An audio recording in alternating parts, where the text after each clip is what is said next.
Awesome. Thank you for that intro. Really appreciate it. And thanks, Penny Howard, for asking me to speak. I usually don't speak. I usually do more hosting. So this is going to be different. Hopefully I don't ramble. So just let me know in the chat if you want me to pick up the pace or slow down. But yeah, this is great, great time. I've never talked to a meetup before either. So this is another first as well. So thank you. So I'll jump right into it. Hopefully you can see my screen. As I mentioned, just want to pin it because I'm not actually sharing my screen. I'm doing it with the virtual camera. So right in then. So this is automation trends for 2022. I've been doing a blog post on this since 2014 on my blog, TestGuild.com. And so here's mine. I just started for 2022. I just want to give a shout out to, it's really not me. It's really, I've interviewed over 400 people on my podcast. I presented it at some of the, so I'm really getting topics that I'm gleaned from all these interviews. I've also hosted a bunch of aptly tools events. So all those awesome speakers they've had, I've gleaned from them as well. I try to give credit whenever I can in these slides to where I got the idea from, but it's basically anything I've heard. And if I heard a lot of it, I just put it together and I treat it as a trend and I do a little research. So it's just my opinion, but well, let's have some fun. Let me know whether you agree with me or not. And maybe you could tell me things I can modify for when I do it officially for my blog post later this year. All right, so obviously the biggest trend I think, and I think everyone would agree is, I think COVID really has changed software development. I think that a lot of things that happened, I hate the term digital transformation, but a lot of people I speak with always say, oh, my company was forced to go online and accelerate that digital transformation. I think actually COVID has accelerated this. And because of this, I think a lot of the trends that we'll be seeing actually tie back to cloud-based technologies and the challenges that they bring up for testing in general. So a lot of it is kind of COVID-based, but we'll see what you think. So trends, the cloud growth due to COVID, obviously, more people are using cloud, more people are switching their technology from in-house to a cloud-based solution.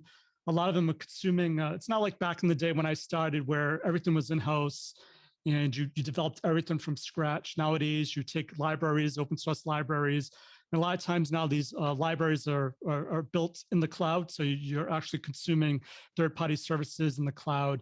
And so that's a trend. And because that's a trend, I'm going to show you some tools and techniques I think will become more popular because of that. And you may have to change your thinking about certain types of techniques you might use for these type of technologies. So the first trend is cloud growth. And here's actually Parasar I met at Future of Testing Aptly Tools. And he brought up a good point that he's actually seen this as well. So it's just not me making this up, but this is just an example of someone telling me that they've seen the cloud becoming even more important in their operations that they've worked with. And I'm going to share some things he's helped share with me about infrastructure and how to test infrastructure as well.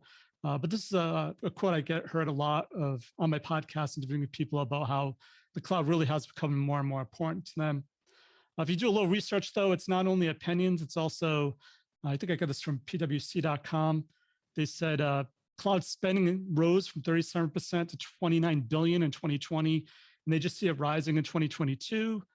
I think also somewhere where another survey where it said C-level leaders in the United States actually saw 53% of companies have yet really to invest in cloud technology, even though it's on their roadmap. So if companies haven't moved to the cloud, they're going to, and I think it's a big opportunity in the space right now. And so what does that mean? I think what it means is a lot of people have been talking about API testing the past few years. I think it's only going to accelerate API microservices type testing.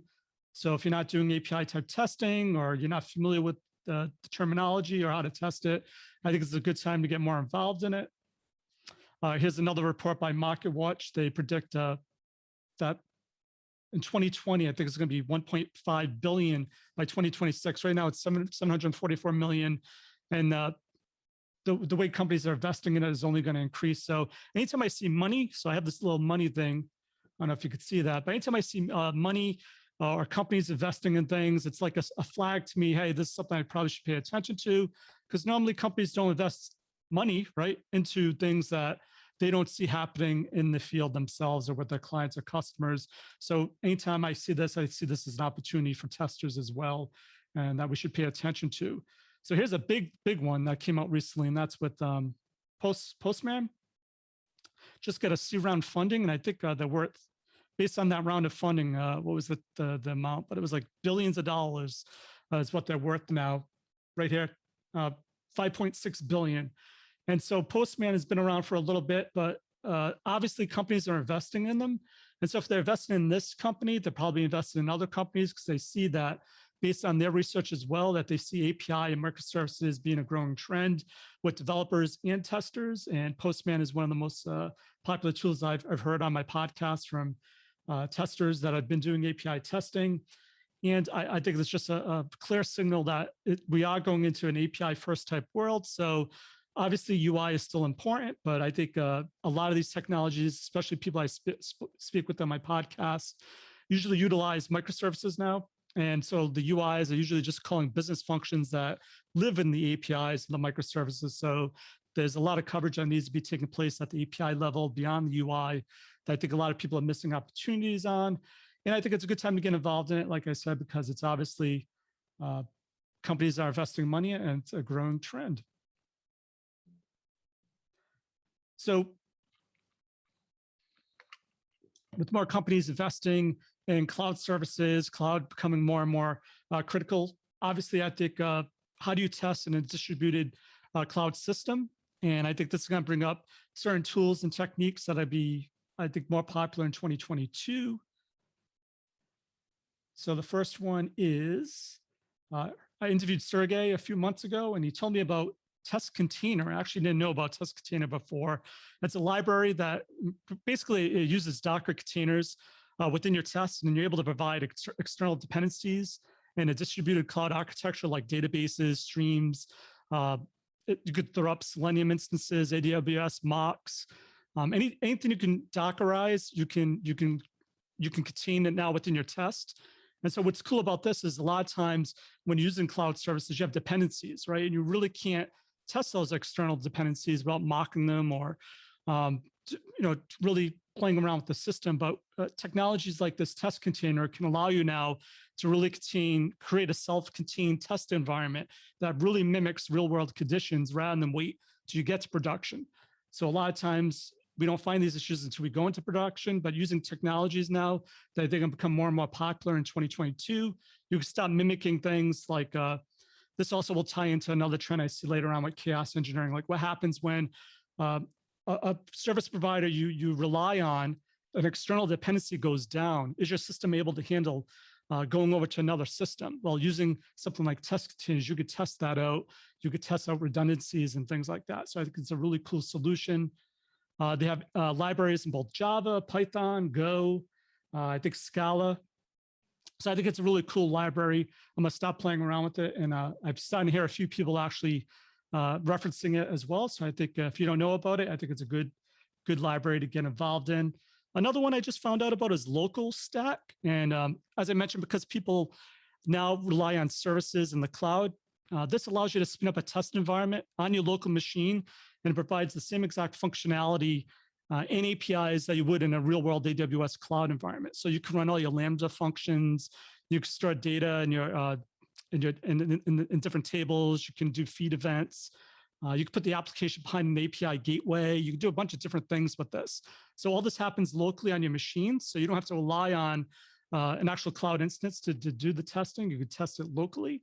So the reason why I just bring up these tools, I think, like I said, I'm a big believer in tooling and technique. And I think these type of toolings, I think we're going to see more and more of in 2022. And here's some that I think you should maybe get your head around, because I think you may be using them in the future going forward.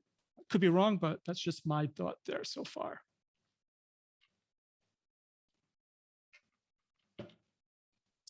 So another big thing I was kind of surprised about, as I mentioned, I've been hosting a lot of events for Aptly Tools Future of Testing. And I'm just shocked by the amount of people that bring up, I know people hate this term, non-functional testing, but I'm not going to get into philosophy, but I think a lot of people know what it means, at least, whether or not they agree with the term.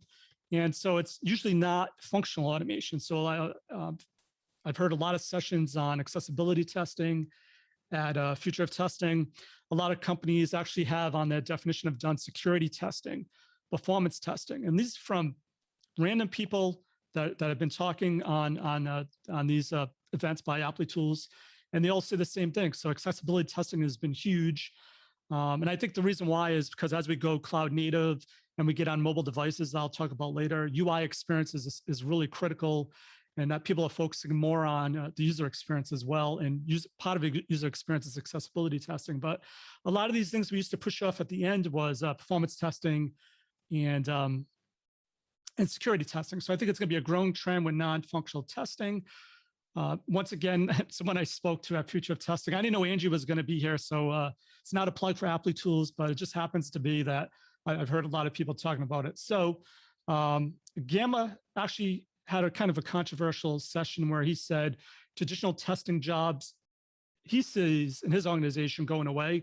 And what his executives talk about is how we can get more people involved in testing, not necessarily testers, and what you have tests do. So they say anything you can add value as a tester to show that you can add value. And I think testers bring a lot of value. The problem is I don't think a lot of times they promote themselves or say, hey, I know this is not functional testing, but I'm a tester. I know the skills needed to really drive this initiative, even though I may not be a performance tester or a security tester. I know how to get the team involved in testing scenarios and quality initiatives, and that we become more and more leaders that can help drive this. And I think the more you get your hands a little dirty with security, performance testing, accessibility testing, you can help tell the teams, hey, I may not be an expert here, but hey, you developer, here's some tools you can use as you're developing to help you with performance testing. And as part of our definition of done, I'll be looking over this and helping drive this all the way through the pipeline, not just functional automation, but quality all the way throughout any type of testing activity. And I think non-functional testing is a big, big win for testers in general if you're not doing any type of other testing other than UI automation. And so another thing that, when I bring up non-functional testing is, I know this is cheesy, but I kind of like cheesy things. So I do my money graphic here, and that is follow the money. So yeah, grab it. I don't know if you've been watching, but it's been crazy. I don't know why I watch acquisitions. I get kind of excited about companies acquiring other companies. And the reason why is they're spending money, and usually they don't spend money on things that they don't see something with value or something they're hearing their customers talk about. So when I talk about non-functional testing, here's Tricentis. They keep acquiring companies, but they're mostly been known as I would think a UI-based functional type of company. But they acquired, I never get this name right, Niotis, which is a performance solution. And so that's one red flag that happened a few months ago. Another one I thought was weird is Grafana, which is an observability platform, acquired K6, which is a performance testing solution, which I thought was kind of odd. And then another one was Sauce Labs. I went to Sauce Labs at one of my sponsors, and their homepage, they have like 7 different verticals now that they test in. So it's full pipeline, and a lot of it's non-functional. And one of them is Backtrace, which is, I thought it was mostly Unity game monitoring, but there's all types of monitoring. So a lot of these, like I said, are non-functional testing. So what are these traditionally, I think, testing focused companies doing now with these other types of testing? To me, it's just like a beacon saying, hey, something's going on here. I better pay attention to what are they hearing, or what are their customers telling them?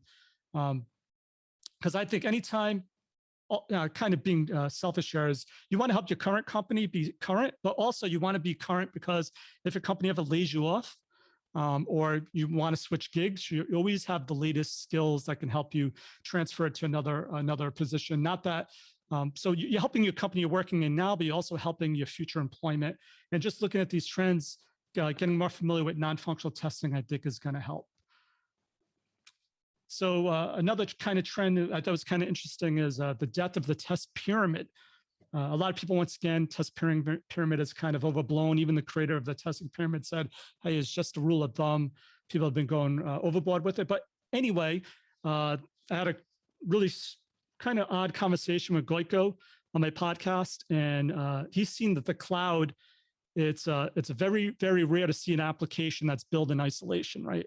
Everything, like I said, is now utilizes services all over the internet. So you start depending on a lot of changes that other companies might do. that you're not even involved in. And he gave an example of one of his applications used a third-party service that went down, and he didn't even know because the code doesn't even really touch it often. But when it went down, they had big issues because even if they had all tests at the unit level, the integration test level, they would never have caught this issue because it actually relied on a third-party service that kind of influenced their application in a way that they weren't aware of. So this is one reason why chaos engineering is becoming more important. But he said the testing pyramid was great when you knew how everything was when it was under your control. But now, because we're going cloud native and API first type world, major components of risk happen after deployment, not before deployment. So influences that are outside your control from people working on a specific piece of software now. So in order to de-risk things, become more effective, he thinks that testing in small isolated units of code and focusing on the speed of isolating testing doesn't really help bring as many benefits as it used to, as the test pyramid kind of tries to highlight. And so he says we need a kind of this type of testing that I think it's been around since 2015. Once again, I didn't know Angie was going to be on this call, and that's visual testing. I think it kind of replaces a lot of these activities in the test pyramid. He calls it approval testing, visual approval testing. And so he actually created this open source tool called Appraise, which is a visual approval tool. To me, it's visual validation testing, and which I think originated, from my opinion, in 2015 with aptly tools. And he says this tool really helps you to be able to check web pages, visual layouts, browser components, do all types of different testing that you wouldn't catch at the unit level or integration testing level. And that using a visual type of approach really can catch issues that you wouldn't be able to catch in any other way. And he says it's going to help also with AWS Lambda functions in the future as well. And this is a model I really looked forward to, or I think done really well with aptly tools. It's both it's not man, it's people and machines working together to do testing, where it's not just the machine telling you something, or it's actually highlighting things from the machine perspective and having a human go in and say, hey, is this really a bug? Is it not a bug? Do I see the difference? Yes, this was right. Yes, this was wrong. But leveraging the tool to do all the kind of the grunt work to bubble up type of insights that it can give you. And I think these types of tools are really key for 2020 and beyond. To find issues that you wouldn't be able to find probably using a traditional approach like we mentioned with the test pyramid type of approach. Here's another thing I thought was interesting, just a different point of view. Anytime you change your point of view, it kind of changes your perspective on looking at things that you may have done over and over again. And that is, I was talking to a consultant at Accenture, and once again, I don't mean to keep bringing them up, but it's probably at an aptly tools event. I actually know what it is from an aptly tools event, and I don't want to give him the name of the person because I didn't get his permission to say it. But he said that their company, they don't even use the term software development lifecycle anymore. They just call it a funnel or a pipeline. And I think the reason for that is as we go cloud native and we're trying to accelerate the speed in which we deliver software. So 2-week sprints are normal for continuous integration, continuous delivery. And he said even a lot of his clients do 2 hours of sprints. So they're constantly getting new requirements, and then they have to filter out defects. So at the end, the bottom of the funnel is higher quality systems that goes into production on a continual basis. So every 2 hours or every day or whenever the sprint cycle is, they're doing automated testing, massive amounts of automated testing of the new code, because everything's constantly changing. And because everything's constantly changing, it's no longer really a traditional life cycle. I know a lot of people, used to have test plans, and that's cool. A lot of people should still have test plans, or at least think about it. But we went from this waterfall from when I started to, 2-hour delivery is insane. And so rather than having a software development lifecycle all the way through, it's more like a pipeline of funnel testing. I just think that's kind of interesting. Now, here's something I think a lot of people are going to roll their eyes at or say, haha, that's not true. But I've been hit up by so many companies since I've gone solo by, hey, check out our tool, check out our tool. And 9 out of 10 times, every time I check out their tool, it is a codeless type of AI-based low-code solution.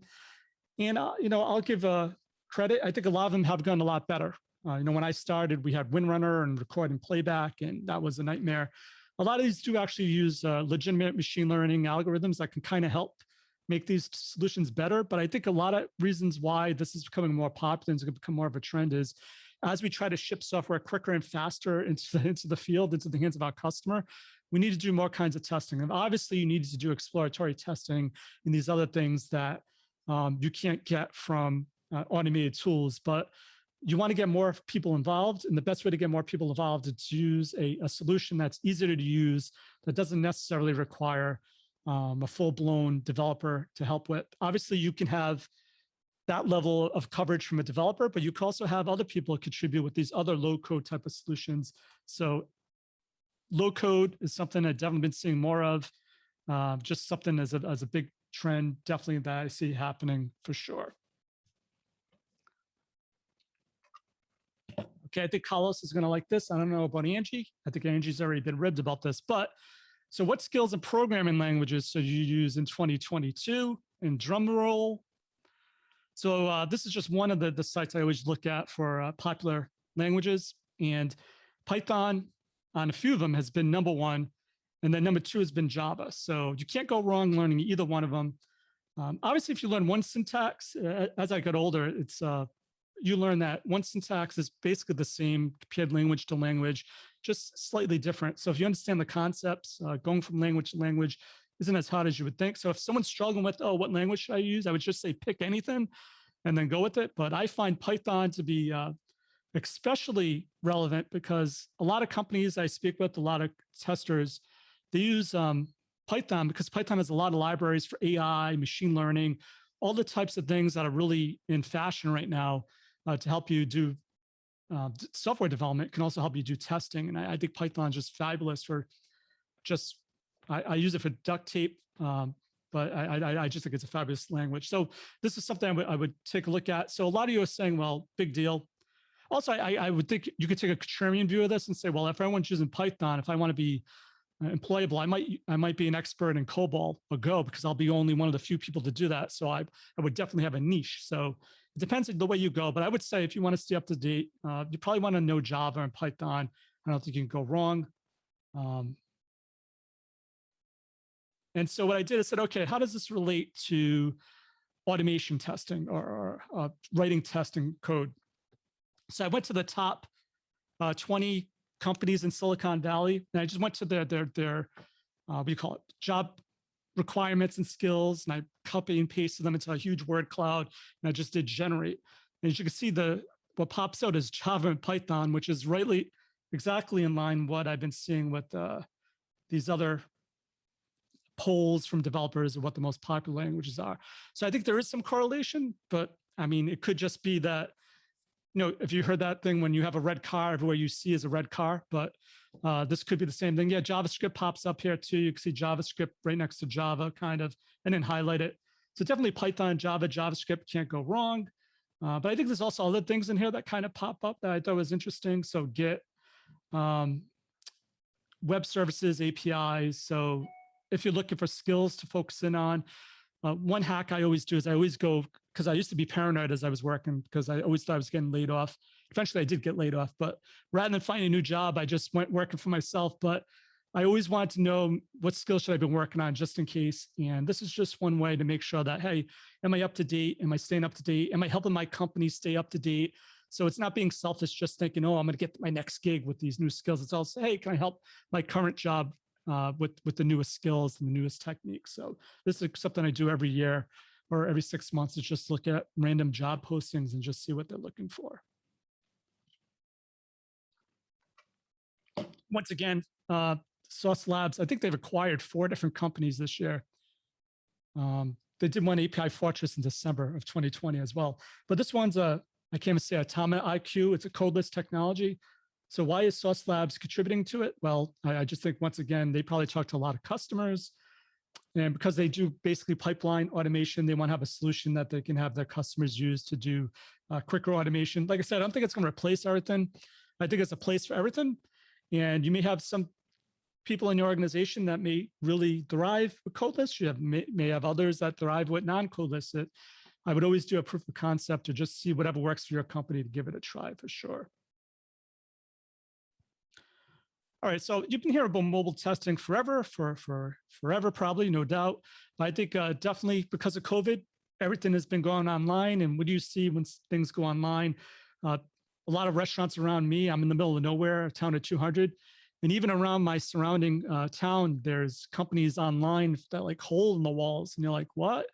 And I think it has to do with COVID because they couldn't have people in house. And how are people ordering food and things like that? They're using their cell phones. So obviously, I think this is going to be a trend that's not going away. Even if people go back on site, the margins of being online are way better anyway. So I think a lot of companies are going to keep both models, a hybrid model. And you keep hearing of 5G. I think 5G, when it comes, is definitely going to accelerate this even more. So, due to COVID, many companies have pivoted to digital. And so really mobile apps are not just increasing in numbers, but also in terms of influence in people's day-to-day lives. And just a cool graphic I got of how this applies in all the different industries where people are using mobile devices for sure. So again, Sauce Labs acquired a company called Test Theory this year. And this is in the mobile space. I think they got a round of funding, but regardless of why they're doing it, I think once again, companies investing money. I sound like a broken record, but to me, it's just a flag of what you should be probably spending time on as well, being aware of. I don't know how time is. I keep rambling, but let me know if I need to speed this up. I have a bunch of other slides, but I'll go as fast as possible. So another trend to mobile is, I think, user experience. And that's why I think I've been seeing more about accessibility testing on a lot of these aptly tools events. So user experience is big. I don't know if you know, Google actually rolled out a new solution for, not a solution, it's how they rate websites. So because everyone's mobile first and everyone has a website where they do business, that is critical because if you're not familiar with Google and how they measure sites, if your company does a lot of e-commerce and they're being bumped down in the rankings of search engines because you don't have your core vitals in place, well, you as a tester need to be aware of that. And I think that this core vital it even affects my blog and affects everyone. So you need to be aware of context loading speed, interactivity, visual stability. They look actually at overlaps. So things like visual validation can help you with. They will really throw a flag and de-rank your site in the search rankings if it doesn't meet a lot of the core vitals. So what does this mean? I think you as a tester, or as testers in general, can help let your developers know, hey, look, there's tools here built into your workflow that can help you really help think about the user experience as you're developing code, and 2 free ones out of the box that everyone knows about. If you don't know about, it's something your developers definitely should know about. And that's Google's Lighthouse. And it's a built-in Chrome dev tools. It's used to emulate mobile devices that have smaller screens. You can actually slow down the CPU, test it with a slower network, all free within the browser. And also a web page test. It's often called, I heard it called as a Swiss knife of performance testing. So it uses real browsers, not just Chrome, as Lighthouse does. And you can test on real mobile devices as well. So all front-end developers should be using at a minimum, Google Lighthouse metrics that are available in the Google Chrome tools. So just something that I think you should know about. Now, as I mentioned about non-functional testing, I think performance testing is a critical piece as well, because a lot of these modern UI tests, modern UI applications are really built on really rich JavaScript type of technologies like React and Angular. And so it makes it really critical now from performance from a user client's perspective. Back in my day, it was just like put load on a server. I'm just throwing up an HTML page, and if the server can handle the load, then I know the page is going to render correctly. But you can't do that nowadays. Nowadays is that user experience on that one client is a big deal. So what I used to do is I used to run a WinRunner script and have load runner put a load and just try to do really janky kind of timings in WinRunner. But now there's a lot of solutions out there that you can use to help you do performance testing without knowing the really intricate details of the protocol level. And so I see it as a growing trend, and a lot of testers are probably getting more involved in. So leveraging either your Selenium test. I know JMeter has some plugins you can use to leverage your Selenium test. There's open source solutions as well. For some reason, I didn't put them in here, but I could send them to anyone if they like, about to help you with browser-based functional testing. This is James Pulley of the great Perf Bytes. I don't know if you follow Perf Bytes, but it's awesome, awesome podcast, performance testing related. And he just mentioned on my podcast, because of the client frameworks, it's really difficult to reproduce performance script transactions at a protocol level like we did back in the day. And so using a browser really does make sense in certain situations to help you get that coverage. This is from another interview I did on protocol level based scripting. Can be really time consuming if you've ever done it. I actually started my career doing mostly performance testing. It's really, really hard to do WinSocket type scripting, and doing a browser is much better. Not that browsers are going to replace everything, but it's just another thing to have in your toolkit to be aware of. So definitely check out browser-based performance testing if you haven't already. I definitely see it as a trend in 2022 and beyond. And one of the biggest trends I keep hearing about is site reliability engineering over and over again. I don't know, pretty much every other person I speak to on my podcast is talking about site reliability engineering. I used to call it performance testing back in the day, but I think it's actually does a lot of other things, but it's just, I think it's a fancier, cooler term, as SRE.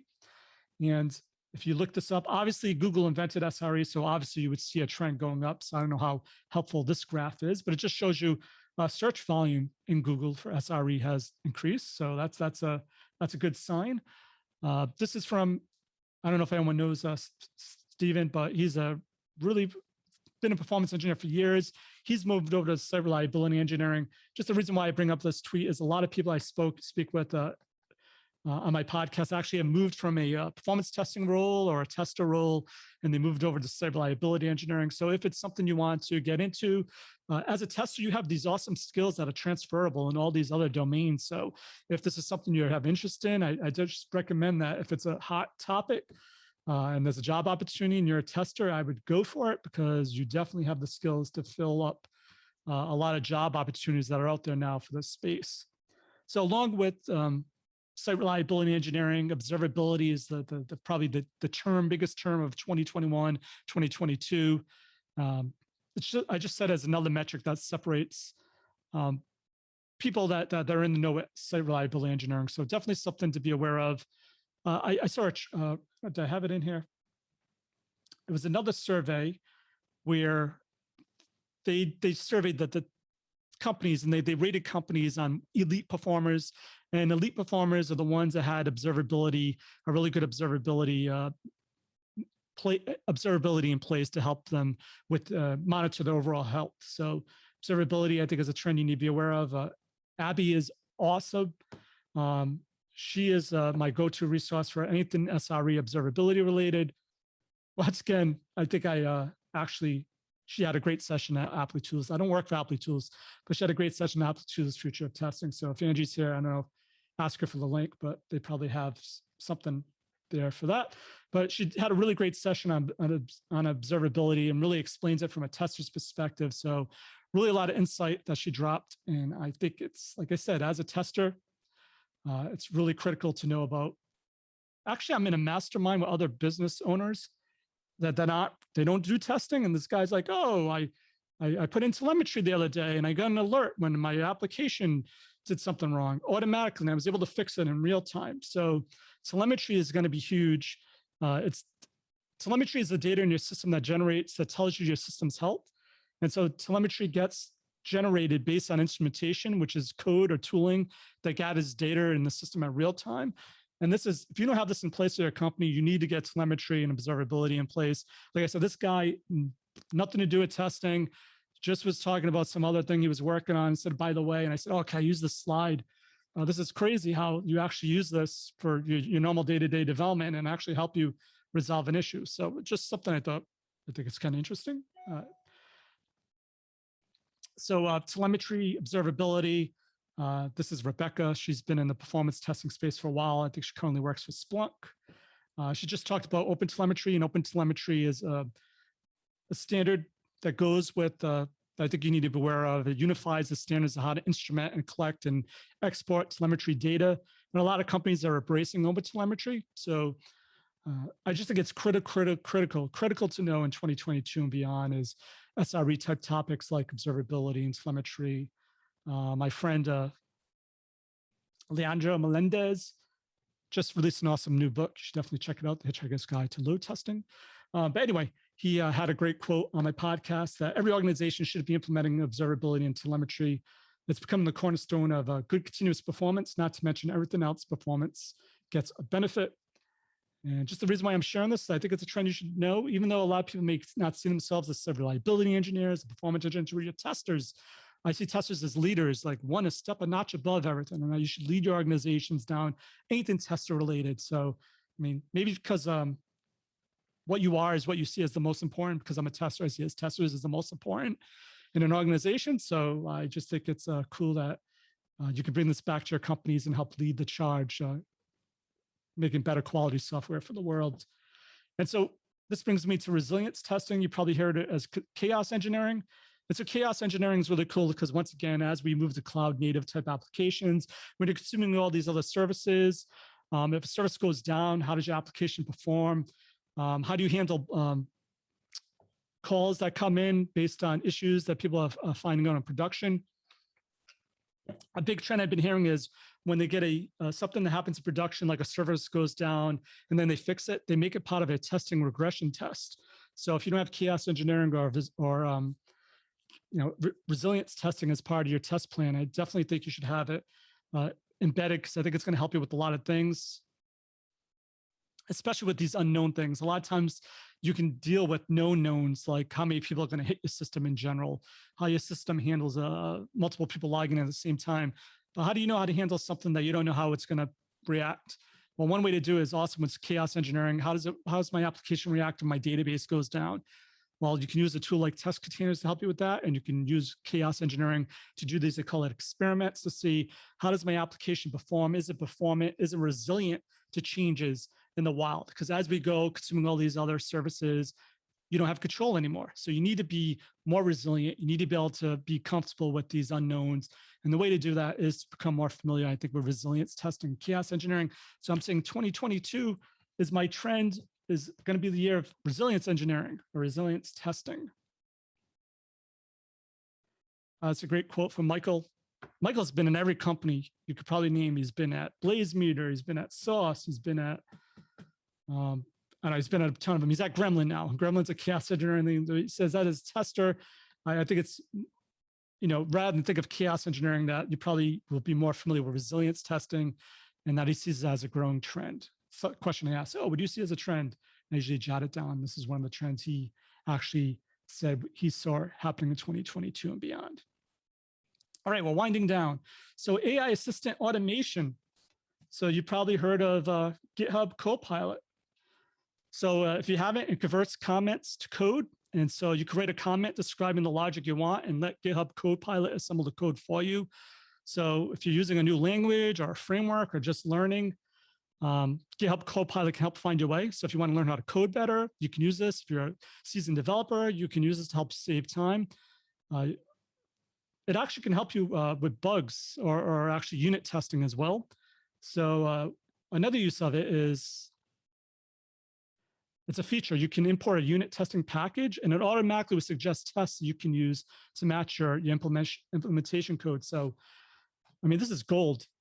If your developers say we don't do testing or they have a hard time doing testing, maybe you're not a unit testing expert. Oh, Tristan, don't steal my heat here, my thunder. That's my next slide. But anyway, unit testing, it can help you with unit testing. That's why I bring it up. So it's definitely something you should look into. I think this is only going to get better and better over time. So I think it's the right use of machine learning and AI. Like I said, you have someone actually looking at it. So it's just not the machine just mindlessly doing it. It's giving you suggestions, and you as the user, use the developer, use the testers, say yes or no. So it's a great fit between people, humans, and machine. It's another tool I've been hearing. So once I heard about one tool, I started hearing more and more of them. Another one is Diff Blue. It does the same thing. It automatically can AI drive unit tests for you. Just pretty cool tech. I think 2020, we're going to see more of this, something to be aware of. And so, aptly tools. I saw this I said, oh, I'm going to beat everyone to the punch and do a post on this. And bam, Aptly Tools comes out with the post. And not only do they have a post, but they have Kobe. We actually tried it out with the Aptly Tools eyes. And I don't know, this isn't a good recording. It's a recording of a recording. And there you go. It can automatically write the code for you. So I think that's pretty wild. And I think a lot of times when I start with automation, people are like, oh, I don't do automation. I do testing, real testing. And then a lot of them didn't have jobs, and now everyone's into automation. And a lot of people look down now on AI and machine learning and all these things. But I think really you need to watch out. A lot of things I thought AI couldn't help with, but people didn't think AI could help with. It's helped with. So, oh, it can never play chess. Oh, it could play chess. Dang. It can never drive a car. Oh, it could drive a car. Dang. So there's nothing really inherently special about testing or development as well. But I just think that used correctly, it can assist. So see it more as an assist rather than a replacement. And I think that's the kind of mindset and goal you should have in 2022 and beyond. And shameless plug, a lot of these things I try to go over in my annual automation guild. I'm gonna have the 6th annual automation guild, February 7th to the, was it the 15th, 7th, 8th, 9th, 10th, 11th, 12th, to the 12th, 7th to the 12th. Check out this link. Because a lot of these things I'm gonna try to have covered at the event as well, so you can actually see it in real time and get to ask experts. So that's my trends for 2022. Any questions or let me know.